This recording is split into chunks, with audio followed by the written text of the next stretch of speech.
Hi, Jana. Hi, how are you? I'm good. I'm so excited to talk to you today. Yes, I am too. Thank you so much for having me on here. Absolutely. Yeah. So, for those of us that are going to be joining us live and might watch this later, I'm doing a series where I am talking to all the really amazing people in my life who are doing incredible activism in their communities and on different issues. And of course, you're one of the first people I think of, especially considering that you and I partnered for an event on your birthday.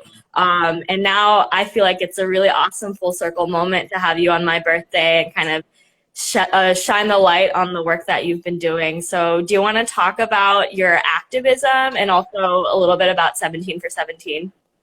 Yeah, of course. But before then, big happy birthday. I'm super excited to be doing this. And I think it's definitely full circle. So for those of you who don't know, I'm Jana Amin, an Egyptian American activist. So I moved from Egypt to the United States 6 or 7 years ago now.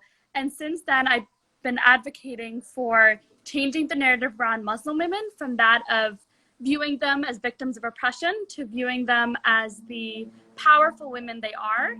And then today have now been advocating for girls' education. And so for my 17th birthday, I hosted 17 for 17, a virtual event that advocated for girls' education by bringing together 17 speakers, for 17. So it was really, really wonderful. And Anika actually joined us. And I mean, it was incredible. She talked with Nebraska Raida, who's a girls' education activist who was denied an education herself as a Yazidi refugee, and then now advocates for girls' education. So absolutely incredible. And it was such an amazing day and so inspiring to see all these young people who were, really using their voices to shout for change. So Yeah, and if it wasn't clear, I don't know if you mentioned that was your 17th birthday, but Jana over here is 17, and she makes all of us that are older than that look really bad. So, but it was an amazing event talking to Nebraska, and I mean, you had like 17,000 to stick with the 17 theme. You had like 17,000 people tuning in, which is amazing, and you also raised a couple $1,000s for refugees from Jordan. Is that right? yeah, so I ran a fundraiser with the event to raise money for this NGO in Jordan working with specifically young girls, and working with them to get them back in school, but also just on basic empowerment and like advocacy skills. And so it was really great to be able to support them, especially because they're a small NGO, so any visibility is really great. Yeah, no, as someone who's been trying to transition a small NGO to something that can kind of scale and have a staff, I think that's amazing that you did that. So, can you talk a little bit about so as a Muslim woman, and then someone who's been also doing, my start in activism, as you know, is advocating for girls' education, the right to education in the global South. And so I feel like right off the bat, we have so much in common right there. Can you talk to me about why this issue is so, like the issue of like changing the narrative around Muslim women is so important? Like, how does that, because I think there are a lot of Muslim women, even, I mean, myself included, sometimes because I don't wear the scarf and I can kind of pass as not Muslim, I guess, like, it doesn't feel like a day-to-day, like, it doesn't weigh on me, that narrative, you know what I mean? Like, when it does, it's like, I get riled up. But how have you decided to hone in on that issue, and then also the issue of girls' education access? Yes, so I grew up in Egypt and I was surrounded by all these Muslim women who I often describe as being driven, impassioned, and honestly just powerful people, whether or not they were female. And I think that's what really struck me, because growing up surrounded by all those women, I literally, they were my dentist, they were my grandmother, they were my aunts, they were my mom, but they were also people at the supermarket. I mean, they were just everywhere. And then moving to the US and seeing that in the media, these Muslim women were portrayed as being victims of oppression, submissive servants, even terrorists, I was like, there is a serious disconnect going on between the Muslim women I know and those that everyone else seems to think they know. And so it was kind of out of that disconnect and the need and the realization that my friends and teachers had literally just never heard a Muslim woman speak for herself. And so they didn't really understand that the voices were out there. They just needed to be, amplified.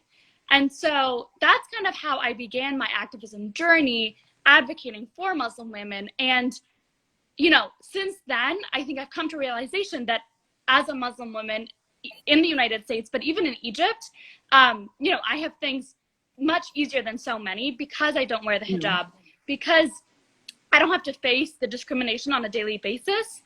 And yet, I think it's really, really important for the women who do face that on a daily basis to make sure their voices are amplified. And that's kind of what I aim to do, because I know there are young Muslim women, across the United States, but even just around the Western world, who do have a voice, but they just don't know how to share it, and the stories aren't being heard.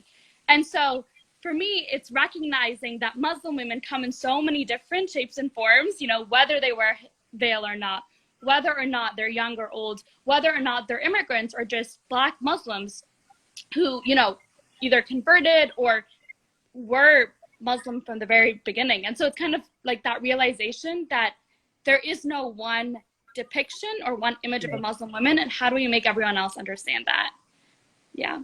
Yeah, no, absolutely. I mean, I love that. I think that definitely, growing up Muslim in this country has been really interesting, because I had that sort of constant, there was a culture clash, right, between my values or my family's values and also kind of what was going on in America and in American culture. And it's been an interesting process for me to kind of negotiate what values from what culture I want to adopt. But I think definitely if I had grown up in a Muslim majority country, I feel like it wouldn't have been that stark, I wouldn't have had that sort of identity crisis, and I would have had an experience like yours saying no, Muslim women are actually we're awesome, and we're badass, and would have had that a lot earlier. So I really appreciate the work that you're doing on that front.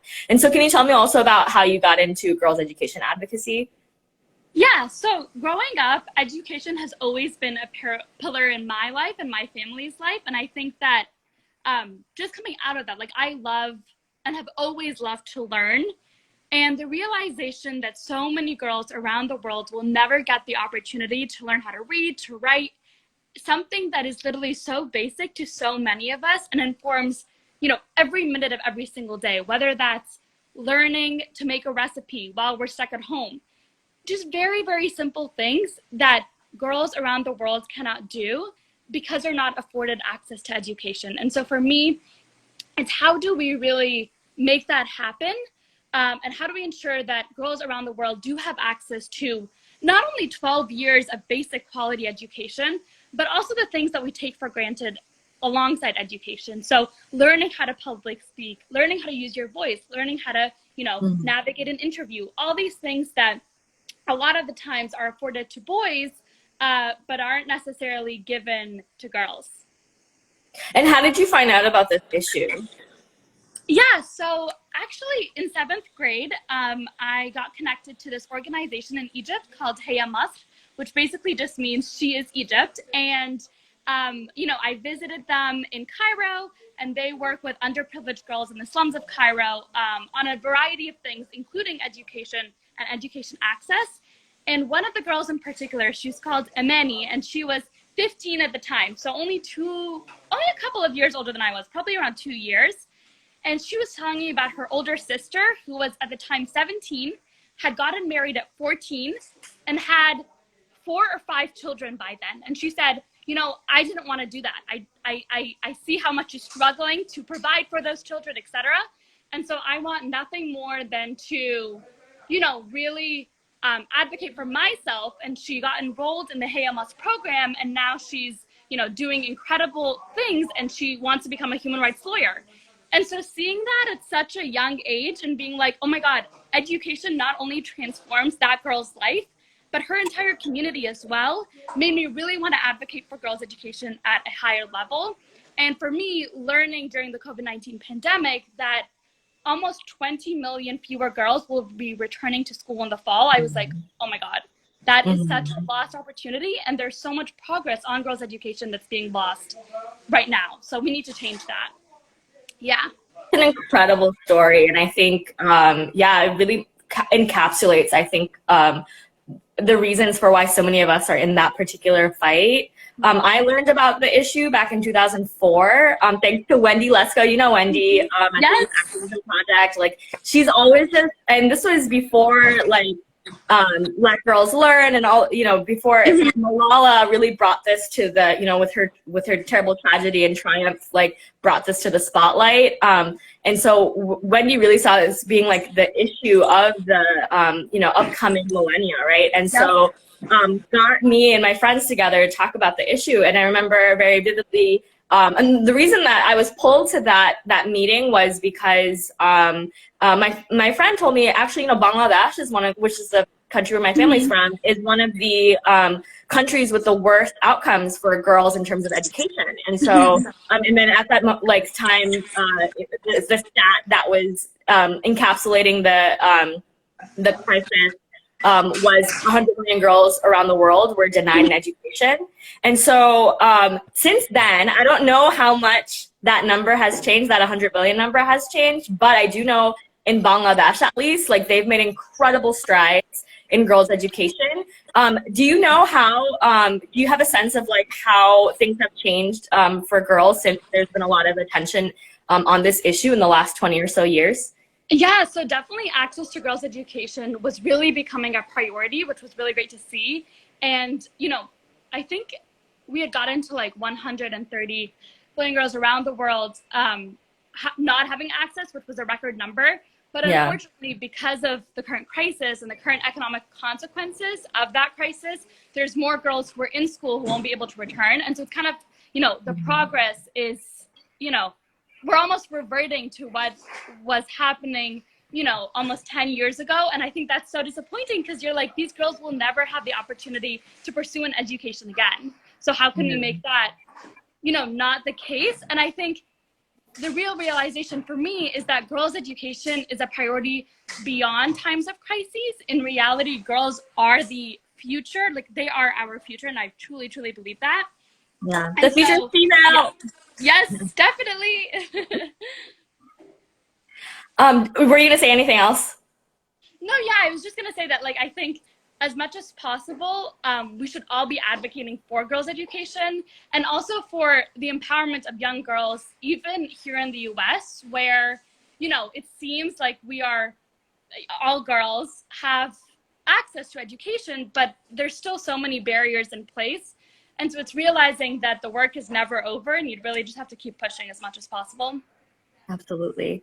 For folks that are just joining us or that have been with us for a while, please go ahead and put your any thoughts, any comments in the chat, any questions. Like what would be great is if this was like a conversation with a bunch of people, and if we could make that work as much as possible with the limitations of an Instagram Live, that'd be really great. So I'm talking with Egyptian American activist, 17-year-old activist Jana Amin about her experiences advocating for the liberation of Muslim women and also for girls' education. So if you have any questions, please go ahead and ask any comments. Please have this be a conversation. So I'm going to, so I'm going to go back to this topic of like how we can advocate right now, given the fact that COVID-19, is really just turned everything upside down and affected issues across all kind of sectors. And so where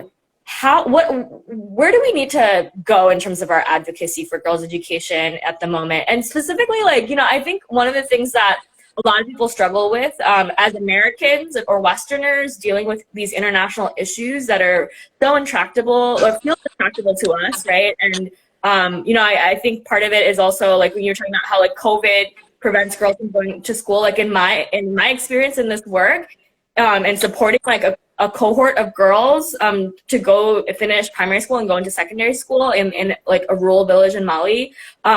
it was just so hard to just keep girls going to school consistently, because they would have to drop out to get married, or whenever they would have their period, their parents wouldn't let them go to school, and then that would lead to a snowball effect of like, yeah, you're just not going back to school because you're home now, you know. And so it's just such a difficult issue, you know, in normal times. So how do we move beyond awareness, and how do we actually make sure that we're ensuring that girls are getting the education that they need?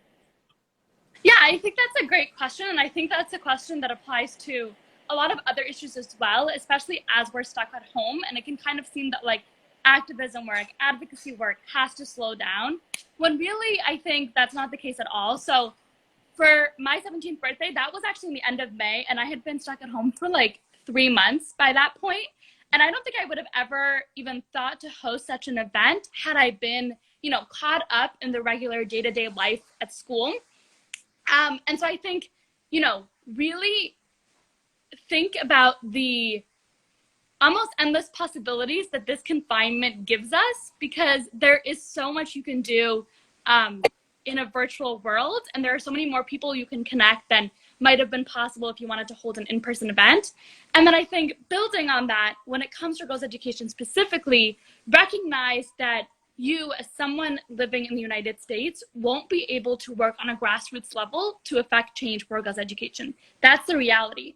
And so the next question is, what can you do? And I think oftentimes it means amplifying, helping, supporting, empowering, you know, emboldening all the grassroots level leaders who are working on this issue day to day and know directly from working with the community, you know, on a daily basis, what that community needs. And so, you know, for my work with the NGO in Jordan, they are on the ground and they are helping refugees, and they know specifically what challenges COVID-19 poses. And so they know exactly where the necessity lies. And honestly, a lot of the time that necessity does come from a monetary need. And so I know for young refugee girls in Jordan, oftentimes the problem isn't that their parents don't want to send them to school. In reality, many of their parents do believe that girls deserve an education, but they just don't have the economic resources to send their girls to school, or, you know, to go without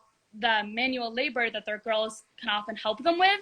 And so just giving them literally $10 a month for, say, groceries or water access completely revolutionizes the girls' education problem, because now these girls can go to school, and you've affected and effectively broken an entire cycle of poverty. So I think that's the recognition, and the necessity comes from, you know, knowing, unfortunately, that you can't affect change on one single girl's life by working with her just because you're not in that community, but how can you amplify the voices of leaders working in the community? And how do we do that? What are some leaders that we should be amplifying? Yeah, so definitely go check out the Collateral Repair Project in Jordan. So they are the NGO that I have been working with for the past 2 years. They are incredible. They support not only young refugee girls, but also you know, refugees who have come to Jordan from Syria, Iraq, Yemen, South Sudan, all over the place. And so they also have an open door policy, which is really great. And so the Collateral Repair Project in Jordan is definitely one that I would consider donating to, or at the very least, donating your time to, because they have a really great volunteer program where you can partner with a refugee looking to learn conversational English or practice their conversational English, and you can just do that over Skype. So that's just one very tangible, easy way to help. But then I would say really the next step is, you know, do your own research. If you're particularly passionate about one country, especially a country that's like not within the Western world, you will find that there are ways and there are organizations that are working on the grassroots level to impact girls' education. And so in Egypt, Heya Mustard is one of those, but there are, you know, so many around the world, and I'm sure there's many in Bangladesh too who are doing incredible work. And so it's learning the names of those organizations and then saying, okay, I'm really going to work on amplifying and making more visible some of these smaller organizations, because oftentimes they don't have access to the networks that we do have. Awesome. I hope I spelled it right. I think it's collateral repair project is what we said. Okay. Yeah. And then if you want to put the Yep. I don't know if I'm saying that right. I apologize. But, and then I'll ask you for some other organizations, and maybe we can like uplift that in a later post or something like that. So that's awesome. And yeah, so I want to transition to maybe talking about kind of how you found your voice in activism. I think there are a couple of young folks that are joining us today, and I often, whenever I talk to like really amazing young activists, I'm always curious as to like when you realize that you had a voice that could actually impact the world. So for me, you know, me finding my voice had to do a lot with Wendy Letko, who was my mentor for so long, and you know, signaling to me that I had a voice that was valuable, you know. And so I was wondering, how did you know that you had a voice that was valuable? Yeah, so I think my process was a little bit more gradual in that upon moving to the US, I found myself constantly telling the stories of the Muslim women I knew to, you know, bridge that disconnect between the Muslim women I knew and those I was seeing in the media and those that my friends and teachers knew. And so it literally just started by like telling people what I thought and just like speaking. And I've always loved to talk, so I think that helped. And then I joined my school's middle school speech team. And I think that was definitely a pivotal moment in my advocacy journey, because it was then that I really realized that, you know, I had the opportunity to talk to someone for 10 minutes with them fully listening. And now the question was, okay, what do I want to talk about that's that important, right? And so it was recognizing that people do want to listen to you, especially as young people. And so how can you make the most out of that? You know, like I mean, you can choose to talk about a variety of things, whether it's a TV show or I don't know, Fortnite or whatever it is. And that's really okay. But, you know, when you're trying to advocate for something and you're given that precious time, thinking about how to really use that and kind of like hone in your message. And then from there, I think it all falls into place because you realize, oh my gosh, my voice has power. There are people who are coming up to me after these speech rounds and telling me that, you know, they've learned something new, that they're going to go and take a particular action.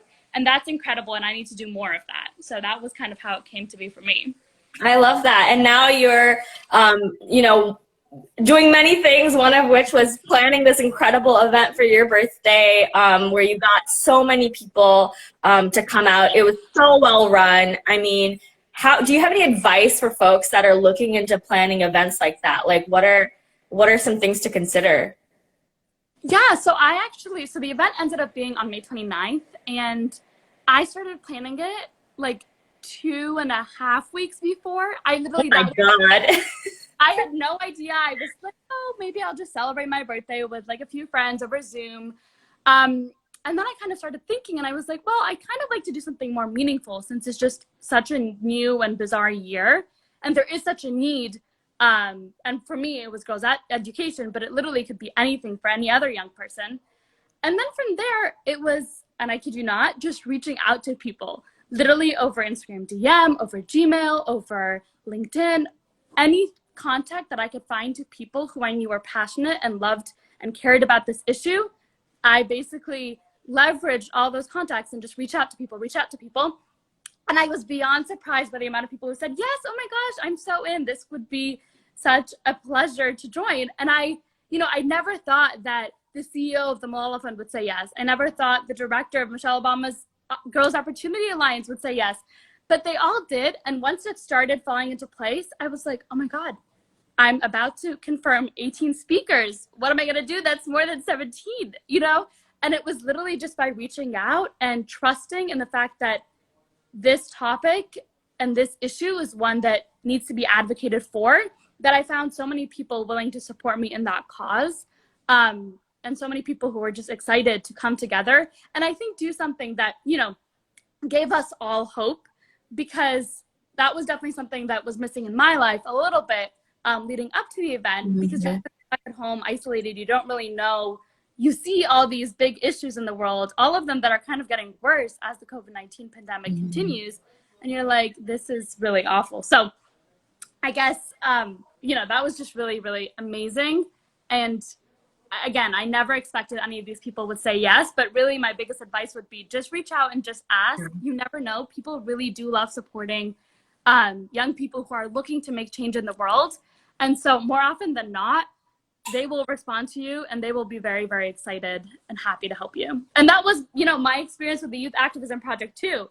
I mean, I've joined this network, and again, I never expected that everyone within it would be so excited and so willing to not only help me, but think critically about what are the next steps in my journey and how, you know, can you guys help me get there? And so I'm really grateful for that too.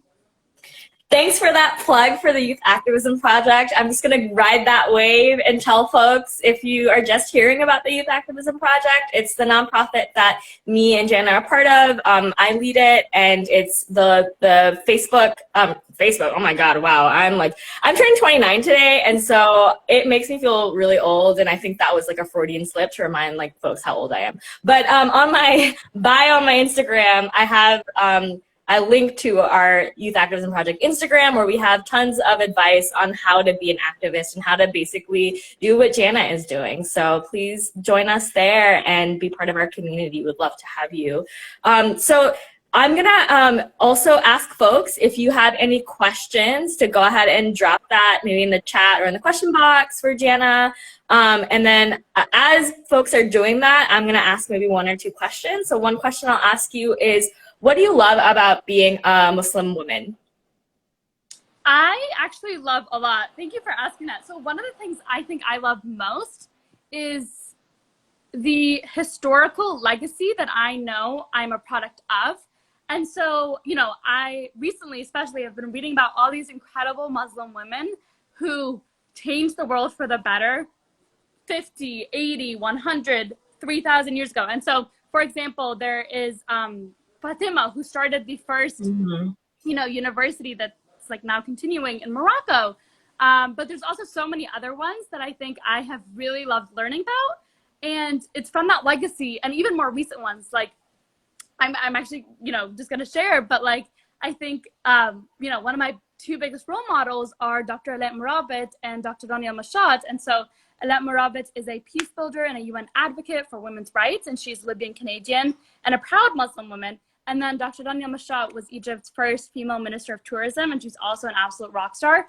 And seeing Muslim women like them around the world and knowing that there's a history of strong Muslim women like them, I think that's something that I don't think, you know, I'm sure other groups too feel like they have incredible figures in their history. But for me, knowing that my identity, you know, has set me up to be a powerful person and help others and give back. And it's kind of, you know, the message that with power comes responsibility that I feel like really shines through all of these women's careers and lives, that really inspires me on a daily basis and makes me more excited and motivated to do the work that I do. That's amazing. Yeah. I would, oh, wow. I would say that, like, I would still second that. I mean, I think, like, the history of like the development of Islam, you know, and when it was, when Islam was revealed, during the time it was revealed, like, it was very liberatory for women, right? There was a lot of, you know, guidance around jurisprudence and lawmaking on how we should really respect women and give women certain rights that they didn't have at that time. Like owning property, I think, was one of that, right? And so, and then also seeing like the example of like the Prophet's wives and particularly Khadija, like she is my icon, you know, this like badass businesswoman who like was 25 years his senior, like, even today, to see a relationship like that can be a little bit shocking to people. And so I think a big misconception is just like, yeah, how badass Muslim women are, like, not just now, but just throughout centuries, right? So I love that. So if there are no more questions from the audience, I'm going to go ahead and ask you what I like to ask people at the end of these conversations. I'm always like someone who's thinking about calls to action, like how, and like just move beyond awareness, like how can we actually like produce the change that we need to see in the world? And so what is your call to action to people? What is something that I could do to be a better advocate for my fellow Muslimas and also for girls' education? Yeah, so I think the most important thing is to listen and really, really listen with a critical ear, because if you're not a Muslim woman or if you're not a girl who is being denied an education, you don't know what those populations need. And so you really need to actively listen to those communities to understand how you can best help them. And then I think from there, the best course of action is partnering with those communities and amplifying their voices. And so oftentimes, you know, with a variety of movements, one of them being the Black Lives Matter movement here in the US, I see so many people centering the conversation around them, even though they're not Black people. And I think that can be really, really harmful because it takes away from the root of the issue. And so I would encourage people to, as much as possible, listen and amplify and look for ways that you can use your privileges to make real change in the world. And so for me, that was organizing the event, because I knew that I had some connections through the Youth Activism Project, you know, through my relationship with the Malala Fund, to gather people around this issue. And so I think everyone really needs to ask themselves, for the issue I'm advocating for, how can I do the same, considering the place of privilege I come from? And I can assure you that for all of us, there is a privilege. I mean, for probably almost anyone joining here today, you have had access to an education. You know, you have had access to something that millions of people around the world don't have. And so it's recognizing that and understanding that you can't necessarily be on the ground and fully understand the needs of the community, but you can listen and amplify those. That's amazing. Yeah. And so definitely I'll follow up with that personally to amplify the groups that you had mentioned, so that people like are aware of some great grassroots on the ground groups to support. Zaina, you are so late. We're wrapping up. Also, Zaina is another incredible activist who just joined us. That's going to be in a future live. So folks, I'm really trying to amplify all the knowledge in my community here. So if you're just tuning in, we're going to have some more incredible conversations in the coming weeks and months and years, hopefully, with millennials and Gen Z alike, because I truly feel like our generation is where it's at. So if you're just finding out about me, I'd love for you to hit that follow button so that we can continue these conversations. And if you're just finding out about Jana, also definitely follow the work that she's doing. I don't know if how would you like to be followed, Jana, if you want to give a plug for that. Yeah, on Instagram is great. That's perfect. And you can just tap in the corner, I believe, and find that. And then I'm seeing a lot of people I know who are joining, so I kind of want to encourage them to challenge themselves and check out the Youth Activism Project, which does incredible work amplifying and connecting youth activists across the United States, but also think about, you know, the areas that you're passionate about and how you can best advocate and amplify those issues too. So, yep. Awesome. Well, I can't wait to have you on for another live. This was such a great, fun conversation. And I'm just so excited that you're part of our community and that you brought me into yours, and we're going to do amazing work together. So thank you. Yes, we are. And happy birthday. Thanks so much. Yes. All right. Bye, everyone.